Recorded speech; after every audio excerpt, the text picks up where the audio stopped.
We were 19, stupid, and bored, the kind of boredom that convinces you to do something reckless. After graduation, my friend Jason moved with his family to Lexington, South Carolina. A few weeks later, he invited Brian and me to visit. The three of us decided to hike along a nearby river one afternoon, thinking it would be peaceful. At first it was sunlight through the pines, the sound of cicadas buzzing like electricity. But eventually we lost track of which direction was upstream.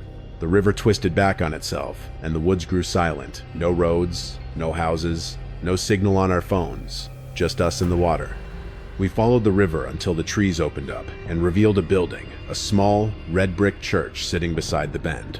A sagging wooden cross stood in the dirt lot like a gravestone. There was no sign, no name, no bell in the tower. Just windows warped with old glass and a heavy quiet hanging in the air. "Is that a church?" Brian asked. "Looks abandoned," I said. Jason shrugged. "Or someone's shed. Maybe we can ask for directions." "Or get shot," Brian muttered. Jason led the way across the dirt lot. The ground kept impressions like old memory. The doors were white, paint peeling, nails like teeth. A yellowed paper was pinned to the wood. "Sunday service, 10 a.m. Below it, faded letters, read fellowship to follow. No date. When Jason reached for the handle, I stopped him. A thin loop of fishing line was tied around it, running down the door frame into a crack. "Wait," I said. "There's a line."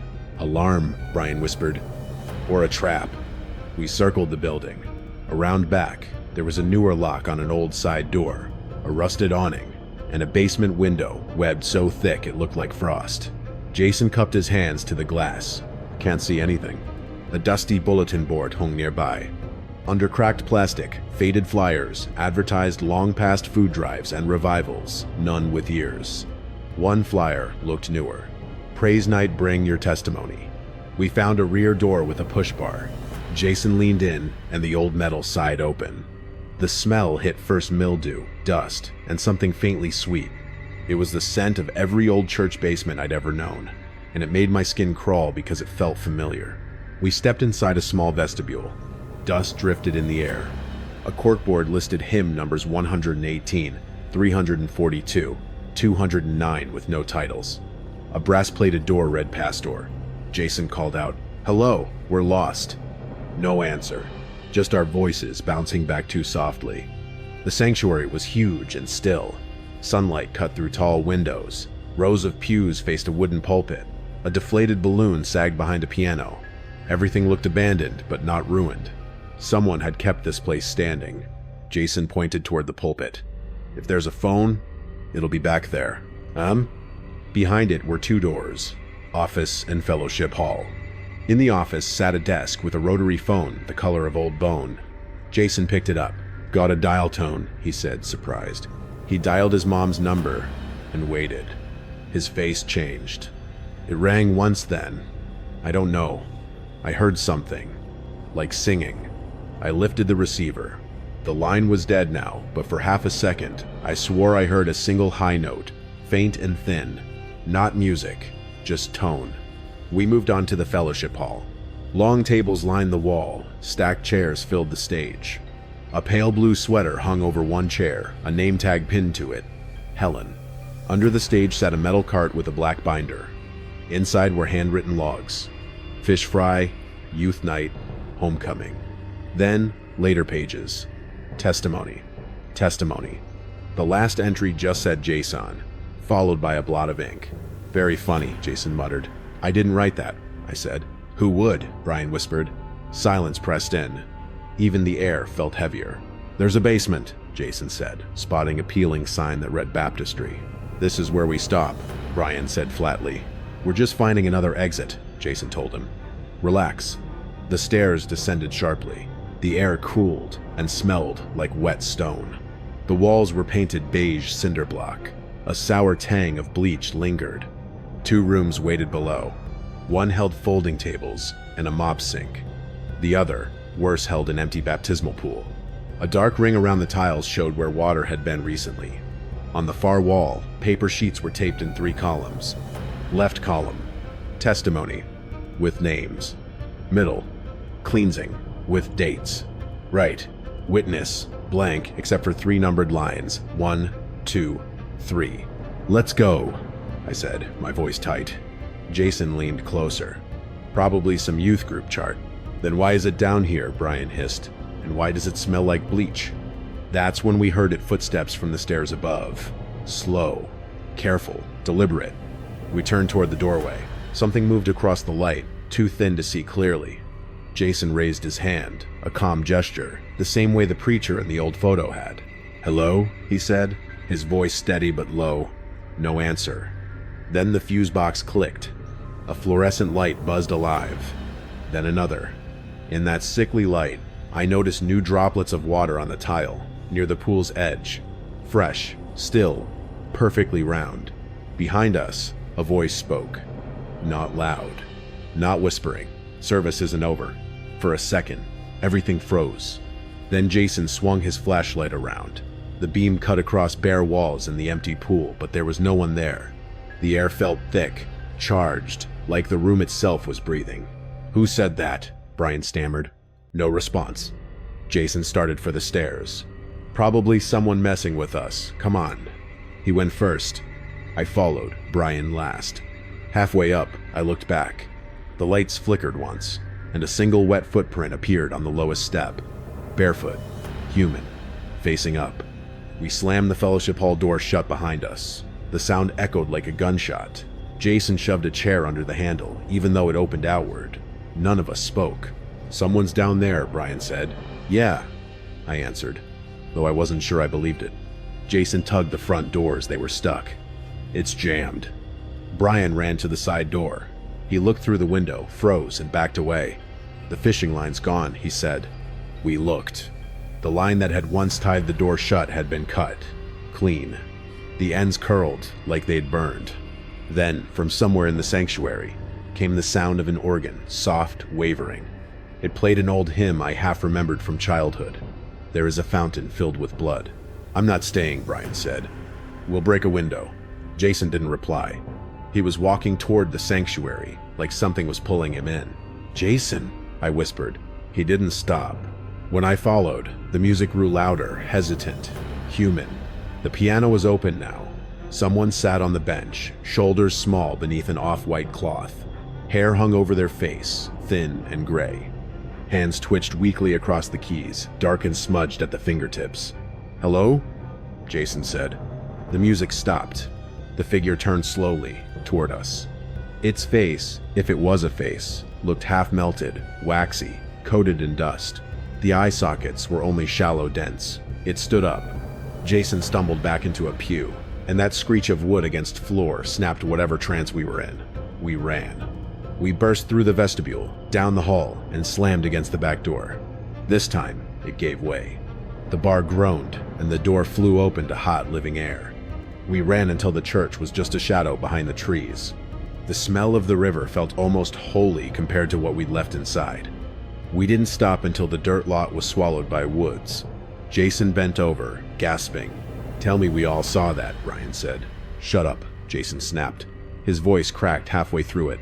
We followed the river for what felt like hours before spotting a gravel road. By the time headlights washed over us, the sun had fallen behind the trees. It was Jason's dad. He'd been driving the back roads looking for us. None of us said much on the ride home. What could we even say? That night, I didn't sleep. I couldn't. Every time I closed my eyes, I saw that piano, those hands, that face. Sometime around midnight, my phone buzzed. A group text from Jason. "Did you guys see the name?" I asked what he meant. "When I fell, I saw something carved into the pew," he wrote. "Jason H., 2023. I told him he probably did it himself. He said he didn't. Then nothing else. The next morning, Jason was gone. His parents said he left before dawn, took his car, said he needed to clear his head. He didn't take his phone. A week later, the police found his car parked by the same forest, near the river. Driver's door open. Inside was a folded piece of paper on the passenger seat. 3 words written in smeared ink. "Service isn't over." After that, Brian and I stopped talking about it. What was there to say? Some nights, I'd wake up and swear I heard faint organ music through my window. The same broken hymn, off-tempo, bleeding through static air. I tried to move on, But time doesn't bury everything. Sometimes it just waits. I was driving south through the Carolinas for work. Dusk was falling, the sky the color of rust. The GPS showed I'd missed my exit, so I turned down a county road to circle back. Trees pressed in on both sides. After a mile, the woods thinned, and the river appeared beside me, calm, slow, reflective. Then I saw it. A red brick church, just off the road. A wooden cross, tilted at the edge of a dirt lot. I don't know if it was the same one, but it looked exactly like it. I told myself there were thousands of old churches in the South, built from the same mold, but my stomach still dropped. Every nerve in my body told me to keep driving. Instead, like an idiot, I slowed down. There were footprints in the dirt lot, 3 sets leading to the door, and only 1 set leading away. That's when the air seemed to shift. The cicadas stopped. Even the river went silent. I swear I could hear the faintest sound coming from inside. Music. That same hymn played just slightly out of tune. I hit the gas and didn't stop until I saw the interstate again. Jason's disappearance never made much news. There wasn't much to report. No signs of struggle, no evidence of foul play. The detective told us he'd probably run off, like kids sometimes do. But his mom said he wasn't like that. Brian tried to move away. He made it about 6 months before dropping out of college. He texted me sometimes, usually late at night, saying he couldn't stop dreaming about the basement. One night he sent me a photo, a blurry shot of his bathroom mirror. The words "service isn't over" were written in condensation across the glass. I didn't answer. He stopped texting after that. I got a call from an unknown number. A man's voice, older, slow. He said he was a pastor from a small church outside Lexington. Said he'd found my name in a logbook and wanted to know if I was planning to give testimony. I hung up before he finished. A week later, I started getting mail. No return address, no postage, just envelopes slipped under my door. Inside each one was a piece of paper with a name written in old ink. Testimony, cleansing, witness. The first letter had Jason's name. The second had Brian's. The third was blank. I stopped checking the mail after that. I'm writing this because I don't know what else to do. Maybe putting it into words will help me believe it happened. Maybe it'll help someone else stay the hell away from that river. I still hear it sometimes. The faint pulse of an organ drifting in through the walls when the world's asleep. The same broken tune. Notes hanging too long between breaths. Last week, I woke up around 3 a.m. to that sound again. Only this time, it wasn't coming from outside. It was coming from downstairs. I crept to the landing, phone flashlight shaking in my hand. The sound grew clearer, soft keys pressing down, an old piano struggling to stay in tune. My living room was empty, but I swear I could see dust swirling in the air, moving like breath. On the floor, by the window, was a folded piece of paper. It said, "Fellowship to follow." My front door was unlocked. I moved 2 weeks later, haven't told anyone where. I don't answer unknown calls, and I burn my mail unopened. But a few nights ago, I dreamt of the church again, its windows glowing faintly, the river whispering behind it. Jason was standing in the doorway. He looked older, thinner. His skin was pale and smooth, like wax. He raised his hand, same motion as before, and said, "You're next." I woke up with a hymn echoing in my head. I couldn't remember the words, just the last line. "There is a fountain filled with blood."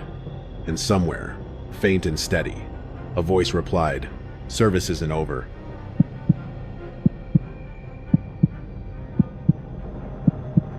When I was 22, I took a job cleaning a small Catholic church in my hometown of Lexington, Kentucky.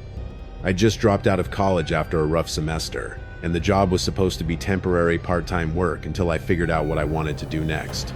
The church, St. Agnes of the Field, was about 100 years old. A limestone structure with ivy crawling up its sides and a single bell that still rang every Sunday morning. My mother had gone there as a kid. She said the church used to have a choir that was famous in the area, local folks who could sing like angels.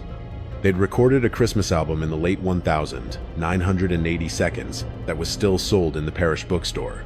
But sometime in the 90 seconds, the choir stopped performing altogether. No one ever gave a clear reason why.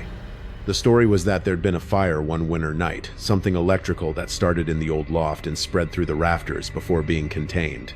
Nobody had died, they said. Still, the church shut down for a year, and when it reopened, the choir was gone. The job seemed simple enough. I was given a set of keys, a checklist, and the run of the place in the afternoons. The building was huge, but mostly empty during the week. The priest, Father Murphy, was an older man with shaky hands and kind eyes, though he never seemed to look at me for long. "You'll be by yourself most of the time," he said when he hired me. "Try not to stay too late. The place can get drafty at night." I thought he was joking. On my third evening there, I was cleaning the pews when I first noticed the sound. It was faint, so faint that at first I thought it was just the wind through the vents. But then I recognized a rhythm, voices, a melody, slow and mournful, drifting down from somewhere high above. The church's main floor was dim, except for a few stained glass panels throwing fractured color over the pews. I looked up at the choir loft, a wooden balcony at the back, with carved rails and a set of narrow stairs leading up behind the confessional booths.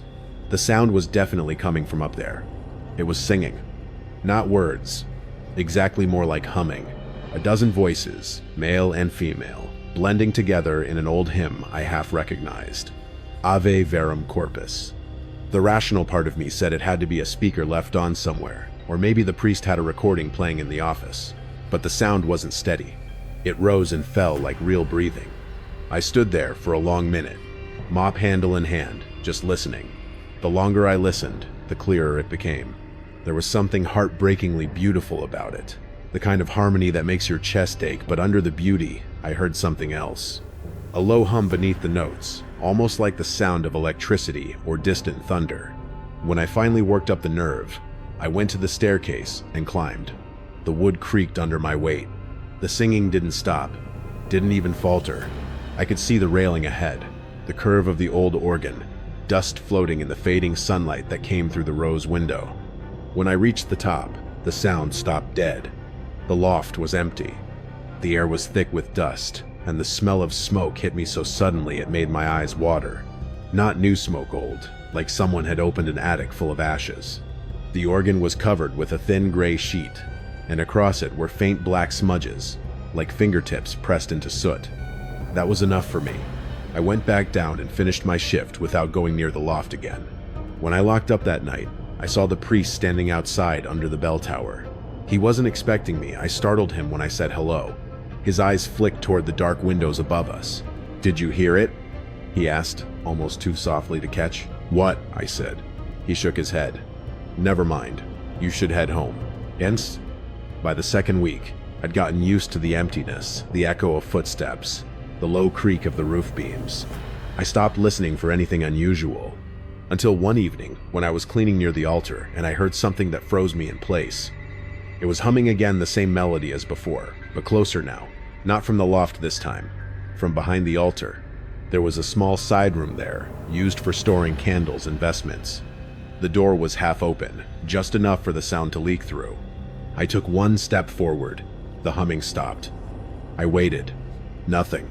I told myself I was imagining it. Maybe the acoustics of the building played tricks with sound.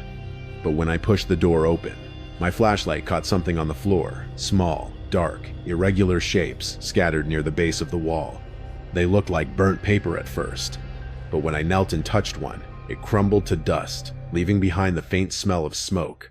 There were at least a dozen of them, arranged in a small circle. And in the middle of that circle, something glimmered faintly in the flashlight beam, a melted silver cross, warped almost flat by heat. I backed out slowly, shut the door, and left it locked. That night, I dreamt I was standing in the choir loft again, and the air was full of smoke.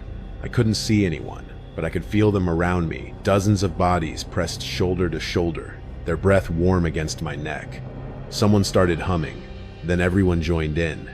But the melody turned sour halfway through, like the air itself had gone wrong. When I woke up, my bedsheets smelled faintly of smoke. By the end of that month, I'd stopped telling myself it was my imagination. Every night, the same thing. Faint music from somewhere above, or behind the walls, or even beneath the floor.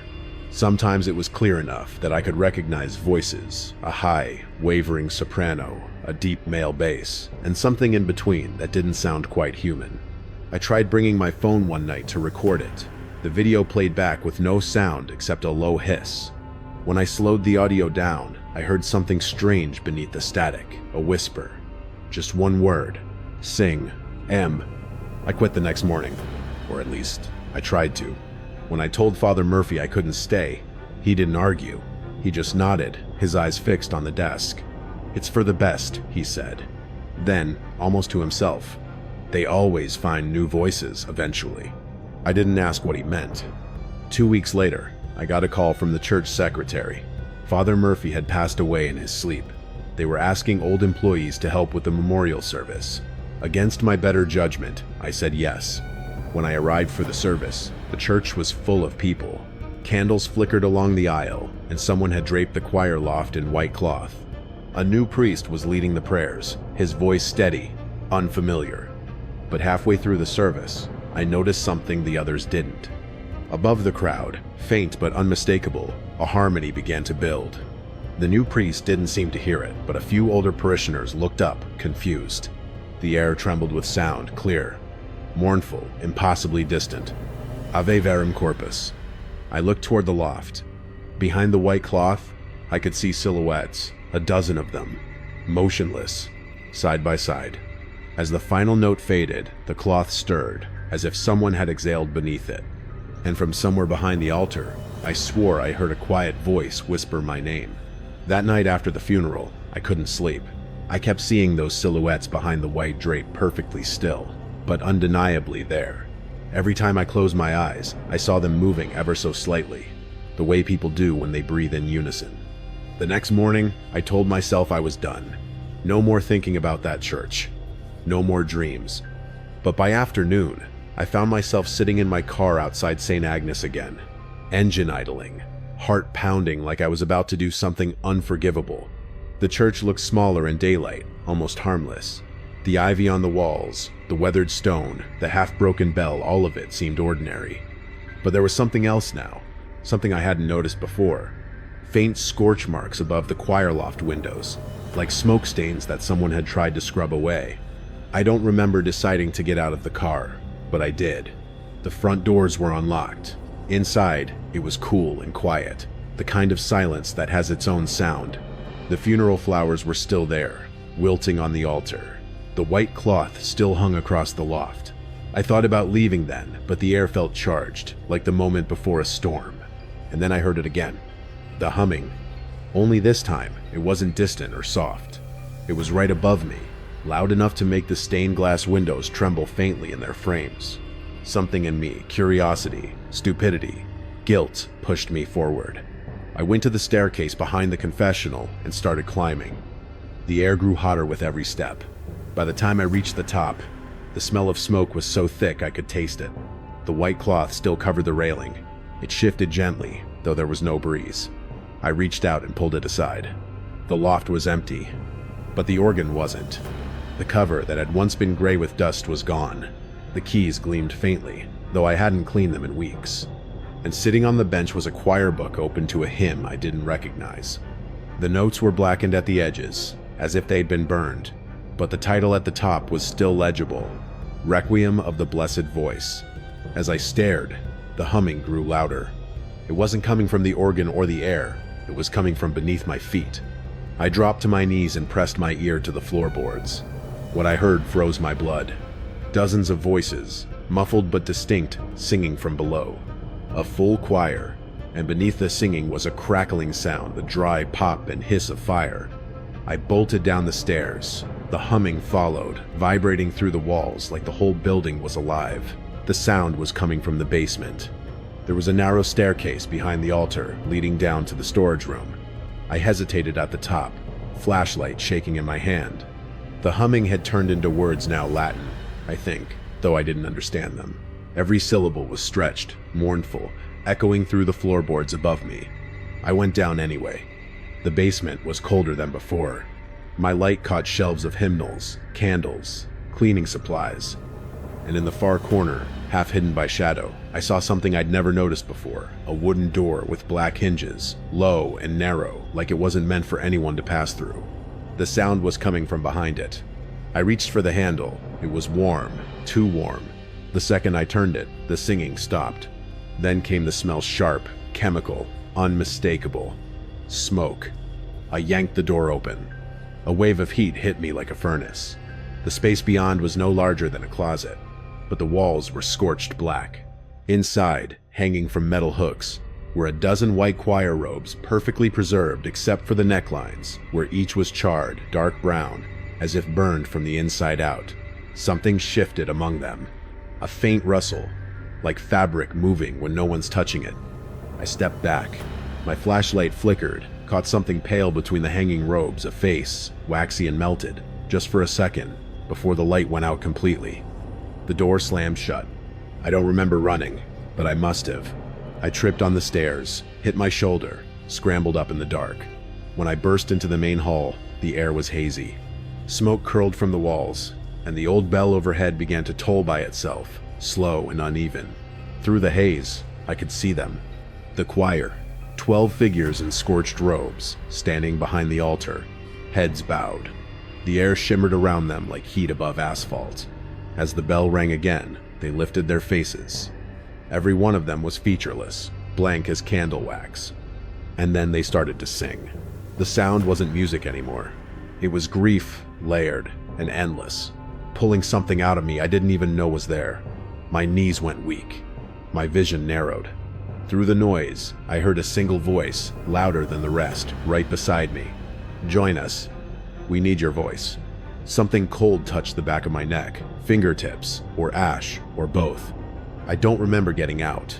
The next thing I knew, I was sitting in my car, parked a block away, shaking so hard my keys rattled in my hand.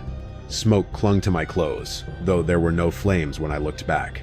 The church burned down later that night. Electrical fire, they said. Total loss. Nobody inside. But every year since, on the same night, around 2 a.m., someone in town reports hearing faint singing from where the church used to stand. Always the same hymn, Ave Verum Corpus. And every time I hear it, even now, I can still pick out one voice among the others. Mine.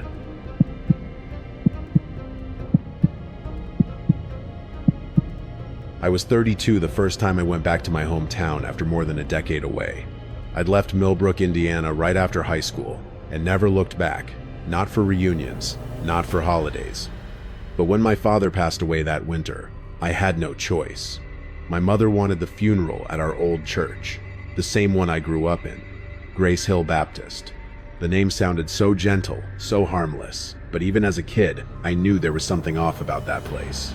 Not evil exactly, but hollow, too quiet. Like the silence wasn't peace, it was something listening. I hadn't been inside since I was 15. It was snowing when I pulled into the church parking lot, the flakes thick enough to blur the steeple light. The building hadn't changed.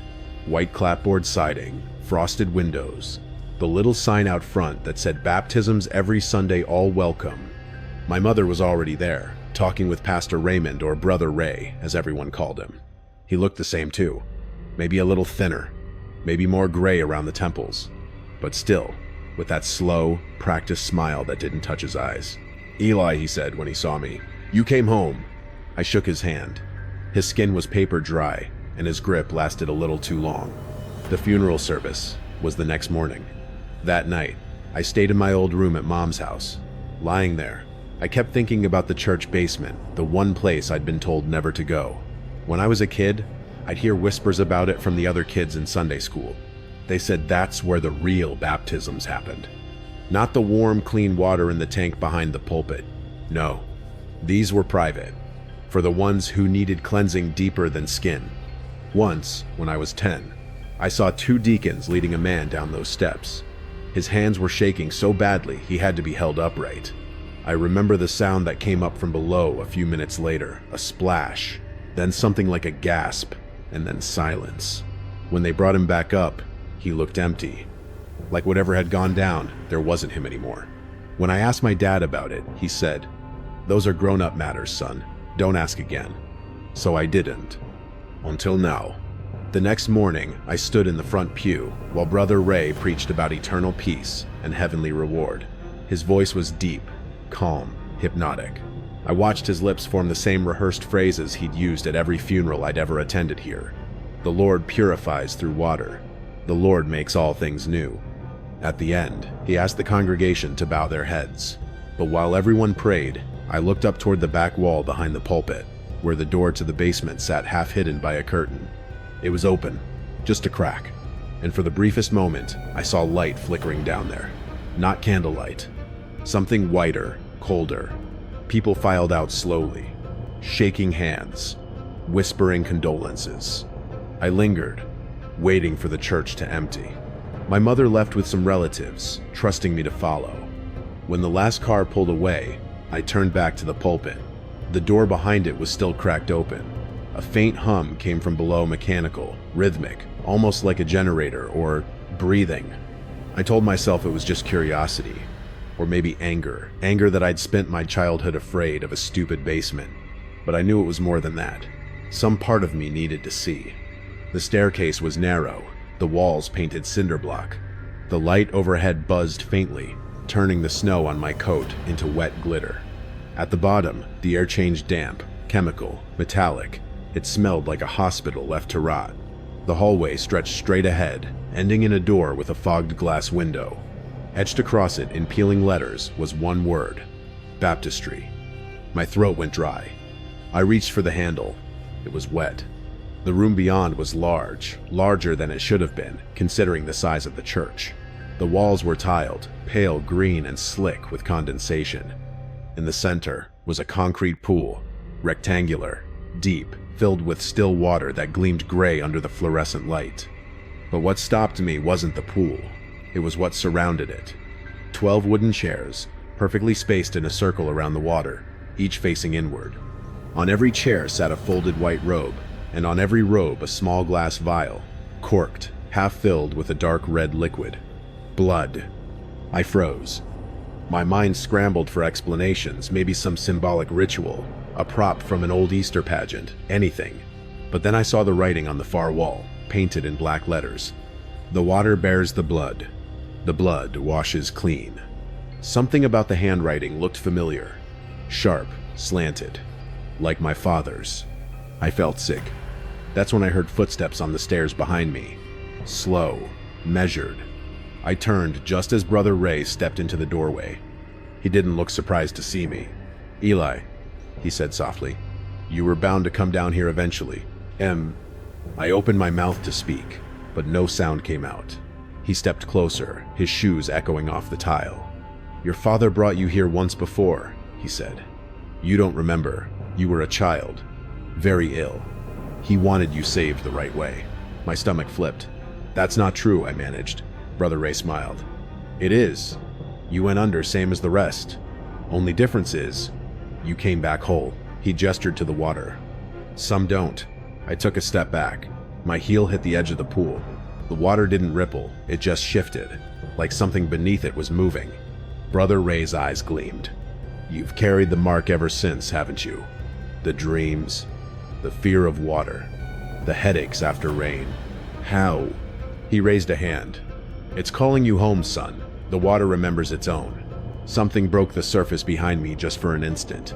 A pale shape, like a hand or a face pressed upward, then gone. I turned and ran for the stairs. Brother Ray didn't follow, but as I climbed, his voice followed me, soft and certain. "Everyone returns to the water in the end." Outside, the snow had stopped. My mother's car was still gone. The church loomed behind me, quiet again. I got in my car and drove until I was out of town, shaking so badly I could barely hold the wheel. That night in the motel, I dreamed I was back in that basement. The pool glowed faintly in the dark, and my reflection wasn't mine anymore, it was my father's. He mouthed something I couldn't hear, then reached up from the water and grabbed my wrist. When I woke, my hand was wet, and there was a small, dark mark on my wrist, a perfect ring, the color of dried blood. I woke before dawn, shaking, the motel room dim except for the red glow of the alarm clock. My wrist still burned. I went to the bathroom, turned on the light, and the mark was still there. A perfect ring, dark red, like something pressed hard into the skin and refused to fade. I scrubbed until the skin turned raw, but the mark only grew darker, almost pulsing faintly under the light. That was the moment I realized I wasn't just imagining things. Something had followed me out of that church. I left Millbrook the next morning without saying goodbye to anyone. but the further I drove, the worse it got. Whenever I passed water, a creek, a ditch, even puddles along the road, I'd feel it. A pull, like a faint magnetic tug just below my ribs. I couldn't stand the sound of running water anymore. Showers made me dizzy, and at night, I started dreaming again. Always the same. I was standing in the basement, the water black and perfectly still. My father stood across from me in his Sunday suit, dripping wet. He'd raise one hand, the same gesture I'd seen Brother Ray use, and he'd whisper, "You were never clean." I'd wake choking, tasting salt and iron in my mouth. 3 weeks later, I got a call from my mother. She sounded weak, frightened. "Eli," she said, "something's wrong with the house water.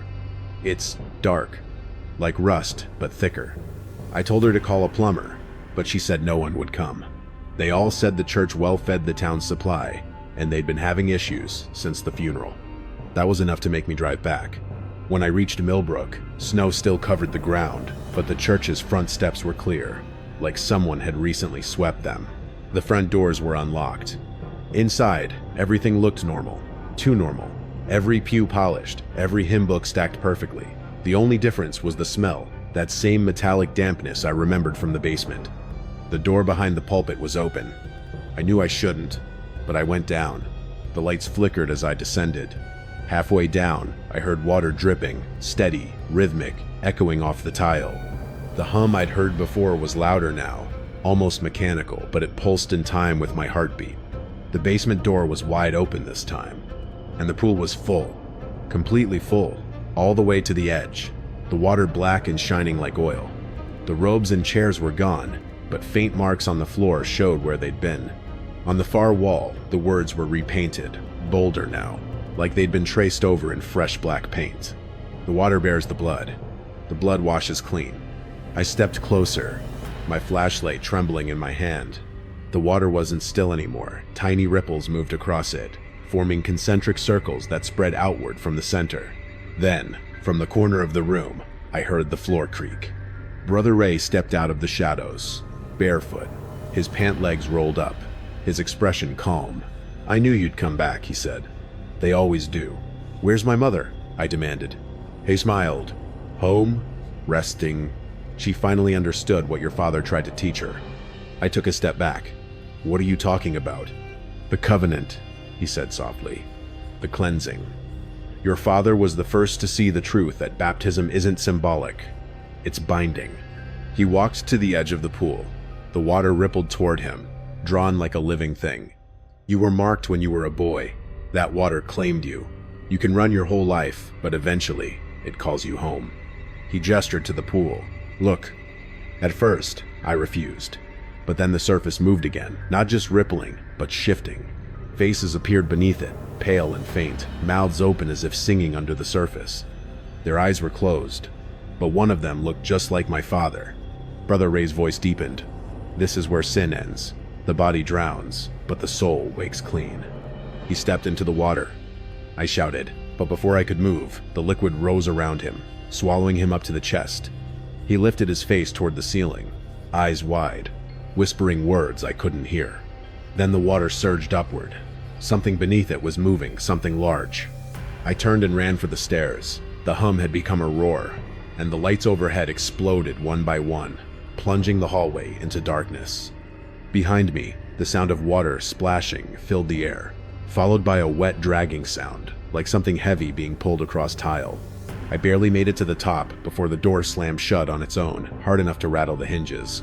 I shoved my shoulder against it, but it wouldn't budge. Water began seeping under the crack, cold, dark, smelling like rust and decay. I sprinted for the side exit, burst into the snow, and didn't stop running until the church was a shadow behind me. 2 days later, the church was condemned. The sheriff said the foundation had cracked from flooding in the basement. They drained the water, or tried to, but according to one of the workers, the pumps couldn't keep up. Every time they emptied it, it filled again overnight. They sealed it off and left it. A month after that, my mother passed away.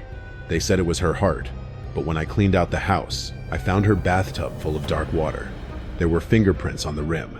I don't live in Indiana anymore. I moved west, far from rivers, far from rain. But no matter where I go, I can still hear it sometimes, that slow, rhythmic dripping, like the world itself is breathing through water. And the mark on my wrist never faded. It's darker now, almost black. Sometimes, when it rains, it itches. Sometimes, it burns. Last night, I dreamed again. I was standing in that basement, the pool still and dark. My father was there, and beside him, Brother Ray, smiling. They both reached out their hands, and beneath the surface, I saw my reflection looking back at me, eyes open, mouth moving, whispering in perfect rhythm with theirs. Everyone returns to the water in the end.